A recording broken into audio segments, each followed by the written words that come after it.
Iran's Revolutionary Guard has threatened to target US universities in West Asia. And this is after claiming US-Israeli strikes had destroyed 2 Iranian universities. In a statement published by Iranian media, the IRGC said, I quote here, if the US government wants its universities in the region to be free from retaliation, it must condemn the bombing of the universities in an official statement by 12 noon on Monday, 30th of March by Tehran time.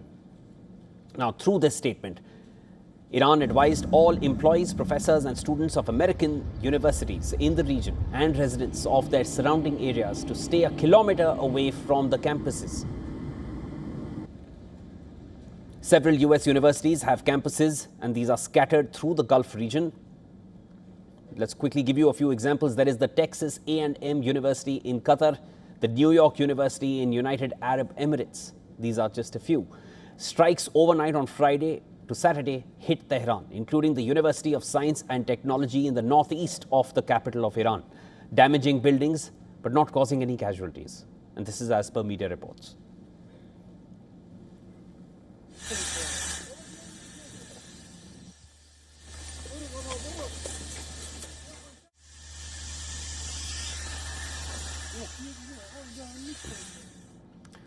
Fresh strikes have again been reported in the Iranian capital. Local media reports said that joint US-Israeli strikes hit multiple residential areas, killing more than a dozen people. Strikes continue even as US Vice President J.D. Vance says that the war in Iran is short-term. Well, the president said, look, we've accomplished the gross majority of our military objectives. I think you can make a good argument we've accomplished all of our military objectives. The president's going to keep at it for a little while longer to ensure that once we leave, we don't have to do this again for a very, very long time.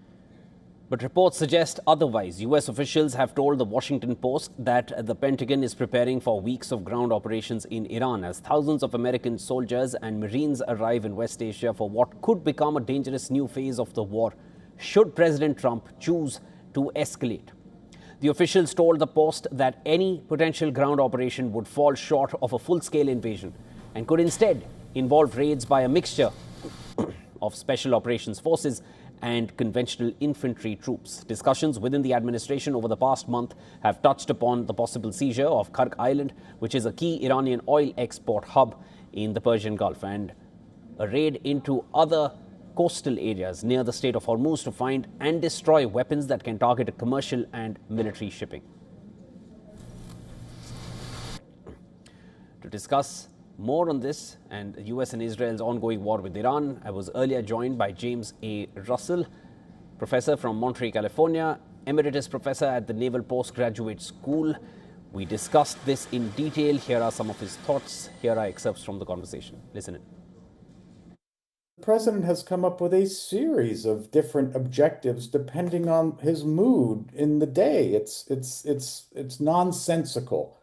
And you can't undertake there can be no more serious steps that any leader can take than to commit his country to war.